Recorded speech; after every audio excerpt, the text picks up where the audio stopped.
Je mets comme ça le micro. Oui, merci Geoffrey, ça me fait très plaisir d'être là. Bonjour à tous.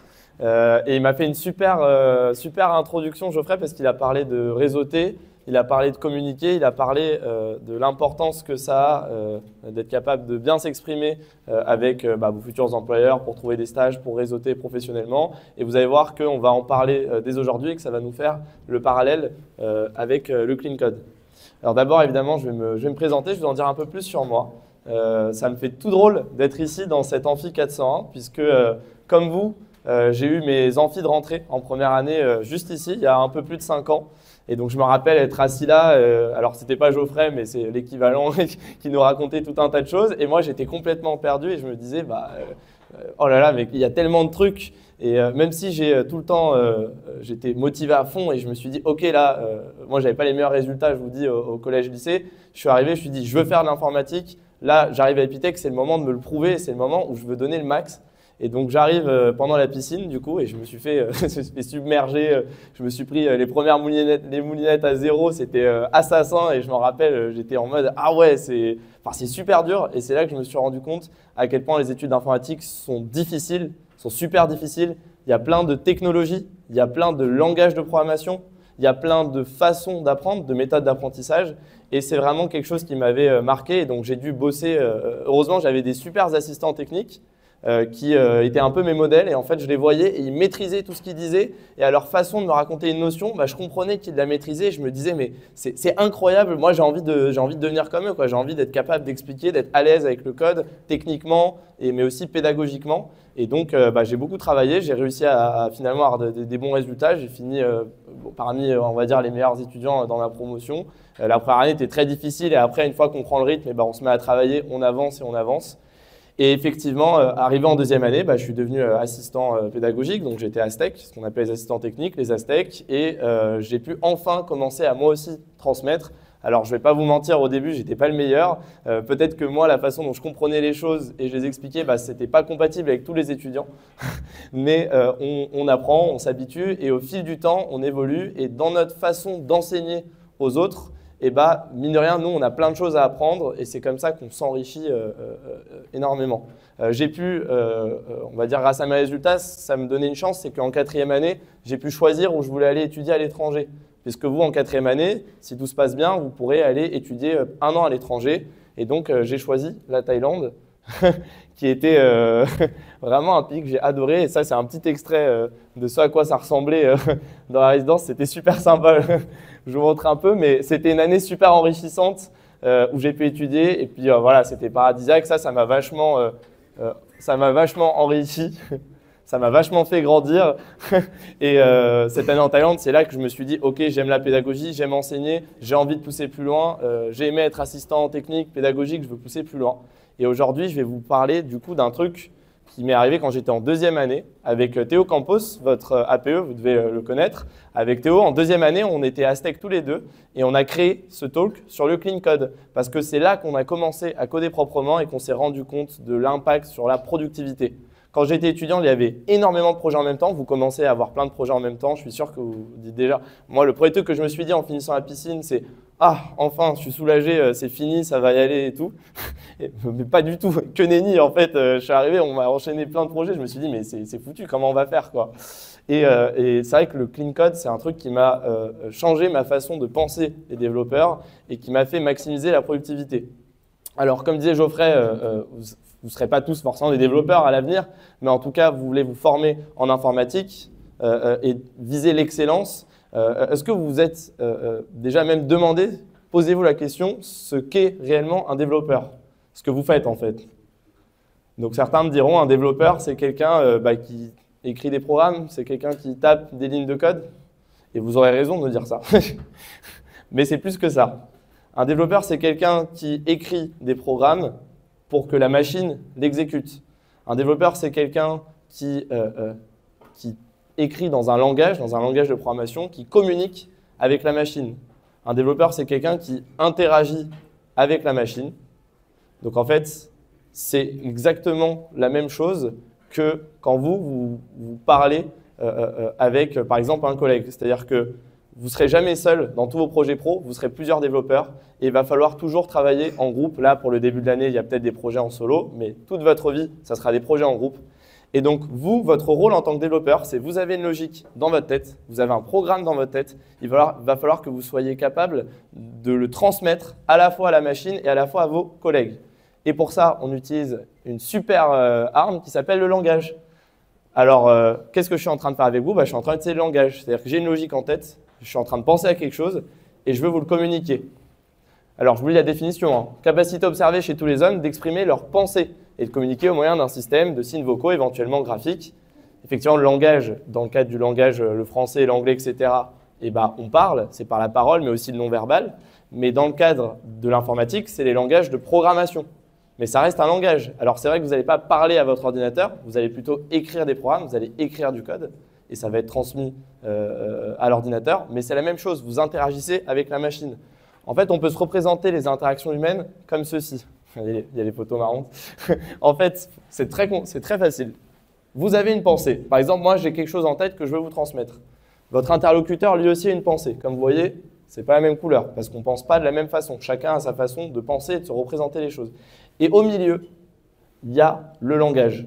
Le langage, c'est un ensemble de conventions, de règles, de normes qui vont nous dire « Ok, voilà comment on discute entre toi et moi ». S'il n'y avait pas de langage, on ne pourrait pas discuter parce que toi, tu as ta façon de penser, moi, j'ai ma façon de penser et résultat, on ne s'y retrouve pas et on ne comprend rien. Et dans le langage, il y a deux composantes principales. C'est d'abord les règles obligatoires. Voilà, donc c'est ce que je disais avec la machine, c'est exactement la même chose. Vous envoyez quelque chose, vous écrivez un programme, vous parlez à votre machine, elle ne pense pas comme vous. Vous, par exemple, vous voulez faire une addition, vous dites 2 plus 2, 2, vous faites rajouter 2 doigts, en primaire, ça fait 4. L'ordi ne fonctionne pas comme ça, il pense en binaire, avec des bits, avec des octets. L'ordinateur, il fait en fait 1, 0 plus 1, 0 et ça fait 1, 0, 0. Donc là, si vous avez le même cerveau qu'un ordinateur, il n'y aurait pas besoin de langage, sauf que ce n'est pas le cas. En français, vous avez des règles obligatoires. Par exemple, la conjugaison des verbes, l'orthographe des mots. Il y a des règles qui définissent un langage. C'est-à-dire que si on ne parle pas, on ne connaît pas ces règles, on ne parle pas la langue. Ça ne marche pas. Si je commence à dire n'importe quoi, ça ne sera pas français. Et il y a aussi tout un tas de conventions et de normes. Ce que je veux dire par là, c'est qu'un Français qui habite en France, un Québécois et un Belge, ils parlent tous les trois français. Pourtant, ils ne parlent pas du tout de la même façon. Ils ne parlent pas du tout de la même façon parce qu'ils n'ont pas les mêmes conventions, ils n'ont pas les mêmes normes. Par exemple, vous-même, vous ne vous exprimez pas de la même façon en fonction de l'environnement. Quand vous êtes, par exemple, vous allez chercher un stage, vous allez avoir un langage plutôt soutenu. Quand vous êtes peut-être à l'école, vous allez avoir un langage courant. Et quand vous parlez entre vous, vous allez avoir un langage plutôt familier. Même très familier quand j'en entends certains. Et effectivement, vous adaptez. Et le code, c'est la même chose. En informatique, il y a des règles obligatoires. Par exemple, on prend l'exemple du C, mais en fait, la plupart des langages, on indique le type d'une variable. Ou alors, pour faire une boucle, on utilise le mot while ou on utilise le mot for. Et puis, pour faire une condition, on utilise le mot if. Bon, ça, c'est des règles obligatoires. C'est-à-dire que votre ordinateur, si vous ne parlez pas sa langue, le langage de programmation, vous ne communiquez pas avec lui. C'est impossible. Il ne va même pas lancer le programme. Ça ne va pas compiler. Il va vous dire « Ah, là, je ne comprends pas ce que tu me dis. Je ne parle pas cette langue. » Littéralement. Maintenant, vous pouvez faire plein de programmes en respectant les règles. Pour autant, ça ne veut pas dire qu'on va s'y retrouver. Nous, notre rôle en tant que développeur, c'est d'avoir tout un tas de conventions, de normes, pour que tout le monde se comprenne et qu'on puisse tous parler et se transmettre nos pensées de la façon la plus efficace et productive possible. Donc par exemple, si je prends la norme d'Epitech, ça va être on place bien ses accolades, on ne fait pas des fonctions de plus de 20 lignes, on ne fait pas plus de 5 fonctions par fichier. Enfin voilà, tout un tas de règles qui nous permettent de nous y retrouver. Les règles, elles dépendent d'un contexte, comme je vous disais, d'un environnement. Par exemple, à Epitech, ici, on a la norme d'Epitech. Et en entreprise, peut-être qu'on aura d'autres guidelines. Chaque entreprise même peut avoir ses propres guidelines. Alors, c'est souvent tiré de standards. Par exemple, si vous faites du web, vous avez le standard JS, JavaScript, le standard de Google, le standard de Airbnb, qui sont tout un tas de règles et de guidelines sur comment coder proprement et faire bien les choses. Mais par-delà ces standards, chaque entreprise va dire « Ok, nous, on s'inspire de ce standard, mais nous, dans notre entreprise, je sais pas, on a des en-têtes de fichiers customisés, etc., etc. » Voilà, vous comprenez le parallèle entre le langage, donc votre façon de communiquer avec vos camarades, avec vos collègues, et le langage informatique, c'est exactement la même chose. Si vous voulez bien structurer votre pensée et être le plus productif possible dans la façon de la restituer, eh ben, il faut maîtriser le langage et il faut savoir bien le parler. Il ne s'agit pas juste de respecter les règles sine qua non, les règles obligatoires. Il s'agit d'aller bien plus loin et de se mettre d'accord sur des conventions et sur des normes qui vont vous permettre de transmettre proprement votre code. Et donc là, ça nous amène du coup, au sujet de ce talk. Qu'est-ce que du code propre? C'est quoi le clean code? Avec cette citation qui est ultra importante. The only way to go fast is to go well. La seule façon d'être rapide, d'être productif, c'est de faire bien, c'est de faire proprement les choses. Quand vous étiez peut-être au collège-lycée, moi c'était mon cas, sur la feuille, je bâclais un peu, des fois c'était pas très lisible, les profs ils s'énervaient, etc. Bon, bah, dans le pire des cas, j'ai rendu une copie, c'est pas la meilleure du monde, elle sera plus, on la jette, c'est fini, quoi. Sauf que quand vous produisez un programme, on ne va pas le jeter. Ce programme, il va être vu, revu, il va être réutilisé et personne ne sera là, vous ne serez pas là pour l'expliquer, le programme. Vous ne serez pas là pour dire « Ah, j'ai fait ça, j'ai fait ça ». Alors, on va aller voir ce que disent les grands noms du code pour répondre à cette question, qu'est-ce que le clean code? D'abord, le premier, Bjarne Stroustrup, le créateur du C++, qui a un nom impossible à prononcer. Alors, le C++, vous allez en entendre parler, hein, puisque vous allez en faire… je pense l'année prochaine.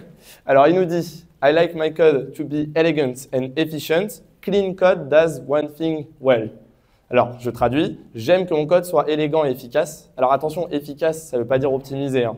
Il peut avoir un code très propre et très optimisé ou pas optimisé du tout. Et un code très optimisé n'est pas forcément illisible. Enfin, il n'y a pas de relation. Quand lui, il dit « efficace », ça veut dire efficace à lire. C'est-à-dire que quand on lit le code, quand un autre développeur va voir votre code, il va directement le lire en 2 secondes. Il n'y aura pas de doute. Parce que si vous avez bien compris votre logique et que vous l'avez proprement codé, ça veut dire que ça se lira par lui-même et ça se comprendra super facilement. Clean code does one thing well, là il fait allusion aux fonctions. Effectivement, votre but d'un programme, le but d'une fonction, c'est qu'elle qu'elle ait une fonction, qu'elle fasse un truc. Une fonction, c'est une fonctionnalité. Donc, quand il dit clean code does one thing well, c'est le clean code, il fait une chose bien. Alors, vous pouvez avoir des fonctions qui sont super abstraites. Hein. La fonction, ça peut être, par exemple, on fait un jeu vidéo et ça peut être fais-moi compute la game physics, fais-moi toute la physique du jeu vidéo. Mais dans cette fonction abstraite qui fait un truc, elle va appeler d'autres fonctions très précises de chaque sous-partie de cette fonction qui, elles, feront un truc précisément, une seule chose, une seule fonction, et de moins en moins abstrait jusqu'à arriver peut-être à une fonction, oui, là, qui fait du C, qui fait un calcul super précis. Donc ça, c'est super important. Vous avez aussi Grady Booch. Alors Grady Booch, il a créé l'UML. Je ne sais pas s'il y a des gens qui connaissent l'UML ici. L'UML, ça vous parle? Il y en a un. Il y a quelques-uns quand même. Alors l'UML, c'est une façon de se représenter les données en orienté objet, les relations, les classes, les objets. Donc c'est quand même ultra connu, répandu et utilisé dans énormément d'entreprises pour faire du modeling. Et Grady Booch, il dit quelque chose de super important. D'abord, clean code is simple and direct. Le code propre, il est simple, il est direct. Hein, quelque chose de clair, concis, ça ne doit pas être un labyrinthe par 1000 chemins. Le code propre, il est simple, il est direct, il se lit lui-même. Clean code reads like well-written prose. Le clean code, le code propre, ça se lit comme de la prose bien écrite. Ça, c'est capital. En fait, l'idée, c'est que si vous nommez bien vos fonctions et si vous nommez bien vos variables, alors vous allez avoir du code qui se lit comme si on parlait anglais, en fait. Puisque au lieu d'écrire int x et de mettre un gros commentaire « Ah, cette variable est responsable de stocker telle valeur, etc. », et ben vous allez plutôt nommer la fonction, la variable. Je ne sais pas pourquoi vous voulez toujours raccourcir tous les noms des variables. Je n'ai jamais compris. Peut-être c'est parce qu'il y a des règles sur les… Vous voulez avoir des petites lignes et tout. Ouais, alors ça, c'est peut-être parce que vous faites 40 000 trucs sur la même ligne. Mais il n'y a aucun mal en fait à nommer les choses. Et c'est ce que je vous disais sur le langage. Il ne faut pas hésiter à nommer les choses. Un code propre, il va se lire comme de la prose bien écrite. If, je sais pas, il y a une fonction isPositiveNumber. Donc if isPositiveNumber de mon nombre. Alors, je ne sais pas, putNumber, j'affiche mon nombre qui prend le NB. Else, je ne sais pas, return, exit failure, ça va se lire tout seul, c'est de l'anglais. Si vous nommez bien vos variables, vous nommez bien vos fonctions, le code il devrait se lire, j'ai envie de dire, de façon linéaire, tout seul. Et ce qui rend votre code illisible, c'est quand vous commencez à faire 20 milliards d'opérations à l'aveugle, anonymement, de partout, et qu'on ne comprend pas, vous ne mettez pas de nom dessus. C'est comme en fait quand vous parlez en français, vous voulez expliquer quelque chose et vous dites « Ah, donc là, tu mets le truc sur le pointeur du machin et, le machin sur la chose et on ne comprend plus rien. » Parce que vous nommez pas les choses. Alors je sais que c'est difficile de prendre le temps de s'exprimer, peut-être même de faire des blancs, de prendre le temps de réfléchir, parce que tout va vite de nos jours. Hein. Je ne parle même pas des smartphones et des réseaux sociaux qui font que tout accélère tout le temps énormément. Donc on a envie de tout expliquer, d'être dans l'instantané. Mais des fois, il faut prendre le temps de structurer sa pensée. Et comme disait Geoffrey, avant de se mettre à coder, de réfléchir à concrètement qu'est-ce que je veux faire. Peut-être même le poser sur papier, poser la logique sur papier. Et si votre logique est bien structurée, vous avez vraiment votre pensée qui est structurée, alors ça devrait se ressentir dans le langage, tout simplement. Voilà, donc ça c'est la clé du clean code. Si vous avez compris ça, vous avez compris vraiment le point essentiel. Michael Feathers qui vient compléter tout. Donc Michael Feathers, c'est un des créateurs de la pédagogie agile. La méthodologie agile. Donc, la méthodologie agile, je suis sûr que vous en avez déjà entendu parler. Ceux qui n'en ont pas entendu parler, vous allez en entendre parler. C'est une méthode de gestion de projet, de gestion de temps avec le système de sprints qui permet de fonctionner par pic de productivité. Donc ça, c'est super important. Et Michael Feathers, il résume tout et il dit « Clean code always looks like it was written by someone who cares ». Je traduis. Le code propre, ça ressemble toujours, ça nous montre comme si la personne qui l'avait écrite en avait quelque chose à faire. En fait, c'est ça qui est super important. En fait, on reconnaît un développeur à son code. Parce que, comme je vous disais tout à l'heure, un développeur, il ne sera pas là pour expliquer son code. Il ne sera pas là pour, quand il est en entreprise, même vous-même d'ailleurs, même si vous êtes tout seul sur un projet, vous ferez l'exercice dans 1 an, vous retournez sur vos exercices de piscine, je vous mets au défi de m'expliquer ce que vous avez codé. Parce que moi, je l'ai fait, c'était illisible. Je me suis dit, mais qu'est-ce que j'ai voulu faire là? J'ai rien compris. Si vous êtes quelqu'un de soigné, ça doit se sentir dans votre code. On reconnaît un développeur à son code, à ce qu'il produit. Évidemment, il y a toute la dimension humaine, mais dans l'essence, si vous êtes dans une entreprise, vous travaillez sur un projet et quelqu'un revient dans l'entreprise 2 ans plus tard et voit votre code, la question que je vous pose, c'est est-ce que vous avez envie qu'ils lisent votre code, qu'ils trouvent ça illisible et qu'ils commencent à s'énerver et qu'ils disent mais c'est qui l'idiot qui a écrit ça? C'est ça l'image que vous voulez dégager? Non mais c'est vrai, parce que si le code il est illisible, c'est l'image que vous allez renvoyer. Alors vous pouvez être les personnes les plus soignées, les plus gentilles, ça peut être archi clair dans votre tête. Malheureusement, dans la vraie vie, on va juger ce que vous avez produit et ce que vous faites. Donc en fait, le code que vous faites en tant que développeur, il vous représente. Il représente ce que vous êtes. Si vous êtes quelqu'un qui veut bien faire les choses, qui en a quelque chose à faire, alors ça devra se voir et se sentir dans le code, simplement. Ça m'amène à mon dernier point. Mais normalement, ce point-là devrait être assez évident si vous avez bien écouté tout ce que je viens de dire. Enseigner, c'est maîtriser. Je m'explique. Ce que je vous disais, c'est que plus votre logique, elle va être claire dans votre tête, plus ça va être facile pour vous de la restituer. Combien de fois j'ai demandé à des étudiants, je leur ai dit « Ok, explique-moi ce que c'est un pointeur ». Bon, j'avoue, ce n'est pas une question facile, surtout pour des premières années, hein, on ne s'attend pas à ce que vous les maîtrisiez. Et combien de fois l'étudiant m'a dit « Mais je sais ce que c'est un pointeur, mais je ne saurais pas expliquer. Je n'ai pas les mots, mais je sais ce que c'est. » Vraiment, peut-être vous savez un peu, vous commencez à comprendre. Mais si vous n'êtes pas capable de mettre des mots dessus, si vous n'êtes pas capable de l'expliquer, c'est que vous ne maîtrisez pas encore la notion. En vérité, si vous maîtrisez parfaitement une notion, vous devriez être capable de même la vulgariser, de la restituer, même à un enfant de 8 ans, lui expliquer en vulgarisant ce qui se passe. Parce que si c'est clair dans votre tête et que vous savez parler la langue, donc par exemple dans notre cas le français, eh ben, ça devrait être archi clair quand vous l'expliquez. C'est la même chose avec les langages de programmation. Si votre logique est parfaitement limpide dans votre tête, dans le code que vous produisez, ça devrait être parfaitement clair, parfaitement limpide. Il ne devrait même pas y avoir de débat. Et d'ailleurs, ce que je suis en train de faire avec vous, c'est exactement ce que je suis en train de faire là. J'ai travaillé sur le clean code, j'ai regardé tout un tas de choses et j'essaye de faire ça depuis plusieurs années. En faisant une conférence avec vous où je vous explique le clean code, bah, quelque part, je suis en train de voir et de me prouver à moi-même si j'ai vraiment compris la notion, si je l'ai vraiment maîtrisée, si je suis vraiment capable de vous l'expliquer. Parce que si j'étais pas capable là de vous l'expliquer, alors évidemment mes explications sont peut-être imparfaites, hein, on n'atteint jamais la perfection, mais si j'étais incapable de vous l'expliquer, bah, finalement c'est peut-être que j'aurais même pas compris au final ce qu'était le clean code. Voilà, alors maintenant je peux pas vous laisser, je peux pas vous dire tout ça sans vous dire bah, comment faire. Là, je viens de vous expliquer toute l'importance du clean code, mais vous allez me dire, ok, bah, c'est très bien, c'est mignon tout ça, j'ai envie, mais comment on fait? Et bah, c'est pour ça qu'il y a une annexe technique. Donc l'annexe technique, elle vous a été envoyée, si je ne dis pas de bêtises, sur Discord. C'est pas grave si vous ne l'avez pas encore vue, mais si vous voulez vous mettre à clean coder, on a réuni au fil des années, puisque ça fait maintenant 4 ans que je donne cette conférence. Je vous disais, hein, c'était en 2e année la première fois qu'on l'avait fait avec Théo Campos.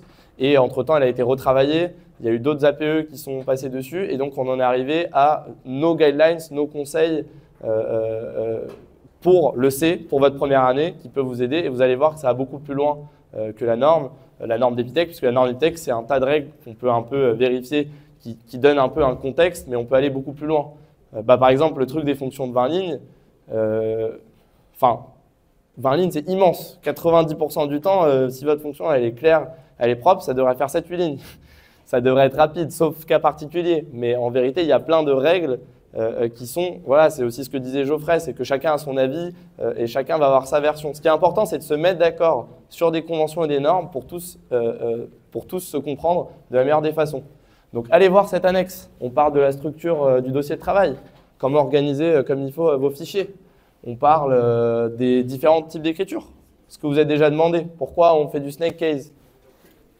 Ouais, kebab case, ouais, avec les tirés. Ça en fait sourire certains. Ouais. Pourquoi on fait camel case? Le chameau. Le camel case, vous allez voir, vous allez en faire beaucoup à l'avenir pour le web, pour l'orienté objet. Donc tout ça, ça porte à débat. Hein. Je vous pose la question, on se pose la question. Quand est-ce qu'il faut utiliser tel ou tel casing? Et donc dans cette annexe technique, bah, vous avez tout un tas de choses. Vous voyez, la fonction d'une fonction. C'est ce que je vous disais, une fonction, ça fait une chose précise, ça doit être clair. Le nom d'une fonction, par exemple, c'est un verbe. Do 10, compute 10, add 10, put 10, enfin, ça doit être un verbe parce que la fonction fait quelque chose. Donc il faut que le nom de la fonction soit clair. Comme ça, quand vous appelez la fonction, eh ben, ça vous fait du clean code qui se lit comme de la prose bien écrite. Super important. On parle de différentes façons voilà, de nommer une fonction. Je vous laisserai aller voir parce que je ne veux pas non plus vous endormir et qu'on passe 1h30 à parler de chaque détail. Dans tous les cas, il y aura des questions et puis à la fin, vous pourrez venir me demander s'il y a des cas précis.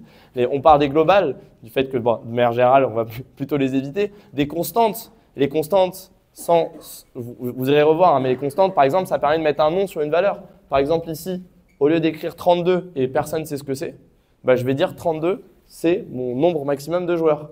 Et donc, si par exemple, dans le code, j'ai écrit 6 fois ce nombre max de joueurs 32, bah, je vais le stocker dans une constante. Et du coup, si un jour, je veux changer, le max, ça devient, je sais pas, 50 joueurs, bah, j'aurai juste à mettre 50 et hop, ça va se modifier dans le code. Votre code, il doit se lire comme de la prose bien écrite, votre code propre. S'il est propre, je ne suis pas censé dire i inférieur à 32, c'est quoi 32? Non, je suis censé comprendre tout de suite. Et donc, on met des noms, on nomme les valeurs. Et c'est pour ça qu'il y a un truc super contre-intuitif pour les étudiants. J'en parlais avec certains d'entre vous dans mes ateliers. Je répondrai aux questions après, il n'y a pas de souci. C'est un truc super contre-intuitif, c'est que \0, c'est un caractère dont la valeur numérique, c'est 0. Quand vous voulez initialiser un nombre, vous allez le mettre à 0. Null, quand vous voulez faire un pointeur nul, bah en fait, c'est juste l'adresse 0. Donc en fait, c'est les trois mêmes valeurs. On dit pourquoi on n'écrit pas juste 0? Bah parce que c'est plus clair quand c'est un \0 de savoir que je parle d'un caractère, quand c'est null de savoir que je parle d'un pointeur, et quand c'est, je sais pas, 0 ou quoi que ce soit, de savoir que je parle d'un nombre. Et en fait, tout fonctionne comme ça, parce que dans l'essence, pour votre ordinateur, c'est des nombres, c'est des 1 et des 0. Dans la mémoire, c'est que des nombres. Donc c'est à vous en tant que développeur, pour que la communication soit claire entre vous, entre développeurs et avec tous ceux qui reverront votre code, d'être le plus précis possible et d'avoir un code le plus clean, le plus propre et le plus compréhensible. Ça, je vous laisserai regarder. Les colonnes, par exemple, il y a plein de lois qui existent et vous vous dites « mais pourquoi c'est là? C'est ridicule, c'est stupide ». Alors qu'en fait, elles ont un sens. Par exemple, les 80 colonnes. Alors ça, c'était du temps où mon père, il était ingénieur en informatique, donc il y a quasiment il y a 50 ans, c'est il y a longtemps. Et il me racontait qu'il lançait des programmes sur des cartes perforées. Alors, Nous, on n'a pas à connaître ça, on a de la chance, on a un ordi, et puis si on fait n'importe quoi avec la mémoire, il nous écrit segfault, et l'ordi, il n'explose pas, c'est plutôt une bonne chose. Mais à l'époque, les cartes perforées d'IBM, elles faisaient 80 colonnes. On a gardé l'habitude, on a gardé cette habitude, surtout que ça permet d'avoir 2 terminals, l'un à côté de l'autre, et d'éviter de gâcher de l'espace sur la droite. Les accolades, c'est la même chose. Quand est-ce qu'il faut mettre des accolades sur les if à une ligne? Est-ce qu'il faut être dans une logique de gratter des lignes? Ou est-ce que c'est plutôt que notre fonction elle est mal faite et on ne pourrait pas refaire des sous-fonctionnalités et au final juste se dire ok, pour que ça soit homogène, je mets une accolade tout le temps, comme ça il n'y a pas de problème.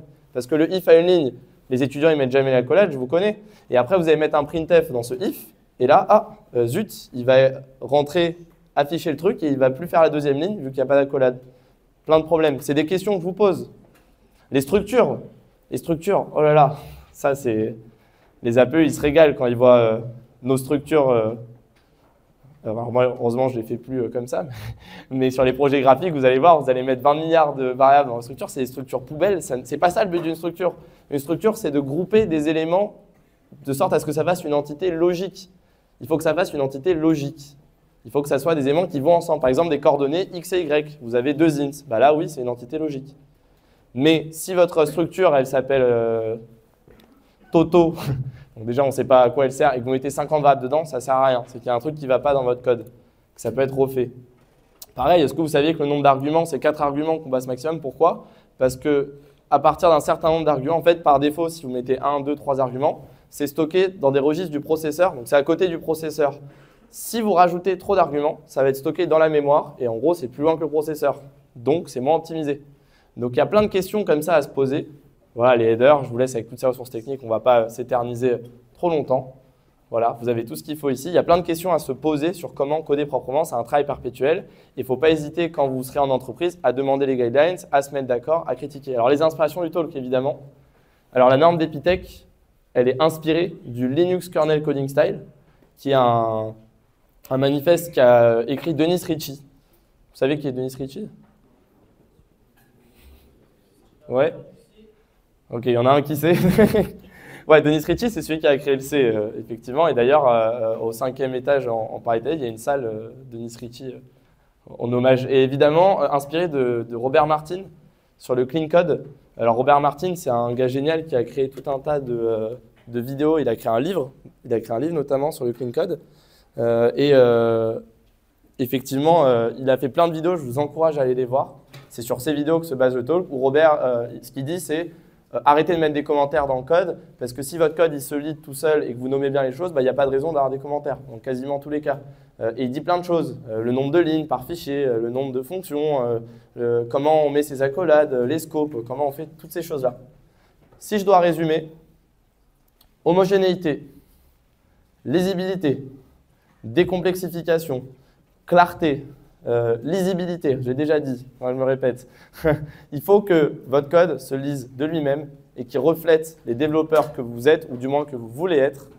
Et c'est avec cet effort, c'est-à-dire qu'effectivement, quand tu codes, effectivement, le premier jet, la première ligne que tu fais n'est peut-être pas la plus clean possible, mais la moitié du temps, vous implémentez une fonctionnalité. La deuxième moitié, vous dites « Ok, maintenant ça marche, je vais refacto, je vais améliorer, je vais dès le début essayer de le penser proprement » pour sortir, pour push à la fin, pour envoyer en ligne les meilleures modifications possibles et le code le plus propre possible. Et il n'y a que comme ça que vous serez productif. Et j'en ai déjà, je crois, terminé avec ce que je voulais vous dire. Donc maintenant, je vais prendre toutes les questions, si vous voulez. Merci.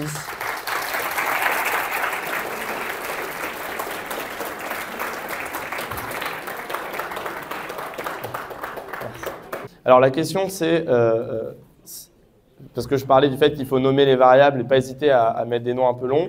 Comment on fait si ça prend trop de lignes, du coup ça prend trop de place parce qu'on est limité par le nombre de lignes par fonction. Alors déjà, comme je te disais, si ta fonction est bien faite et qu'elle fait bien une chose facilement, elle ne devrait pas atteindre les 20 lignes loin de là.